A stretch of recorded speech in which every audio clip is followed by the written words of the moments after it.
முக்கியமாக அதிமுக விஜய் கூட்டணி அமைத்தால் அவங்க ஜெயிச்சிருவாங்க. ஒரு வாய்ப்பு.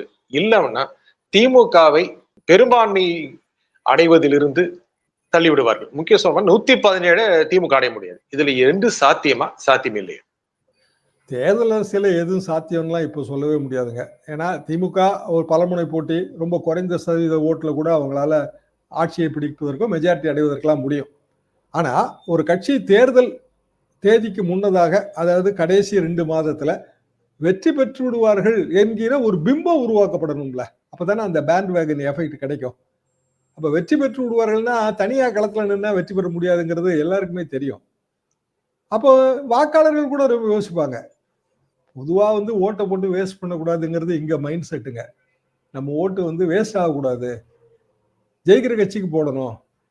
அப்போனா திமுகனா அவர் அந்த எம்எல்ஏ, லோக்கல் எம்எல்ஏ நமக்கு வேண்டியவர், நாளைக்கு ஏதாவது செஞ்சு கொடுப்பாரு. விஜய் கட்சியில இருந்து ஒருத்தர் நிக்கிறாரு, அவர் யாருன்னே தெரியாதுங்க. அதிமுக ஓகே தெரிஞ்சவர் தான், இருந்தாலும் திமுகவோட போட்டி போட முடியாது. வாக்காளர்கள் இப்படி எல்லாம் அனலைஸ் பண்ணுவாங்க.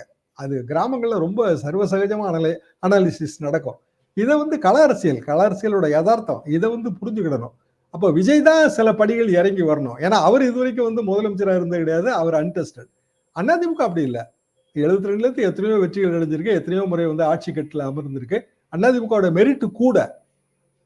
தனியா நின்னா வெற்றி பெற முடியாதுங்கிறது வேற விஷயம். ஆனா தேர்தலுக்கு பிறகும் அதிமுகங்கிற கட்சி இருக்கும். அது திமுகவுக்கு மாற்றாக தொடர்ந்து இருக்கும். எடப்பாடி பழனிசாமி இருப்பாரா இல்லையா அதெல்லாம் நமக்கு தெரியாது. ஆனா அதிமுக ரெட்டையில அது இருக்கும்.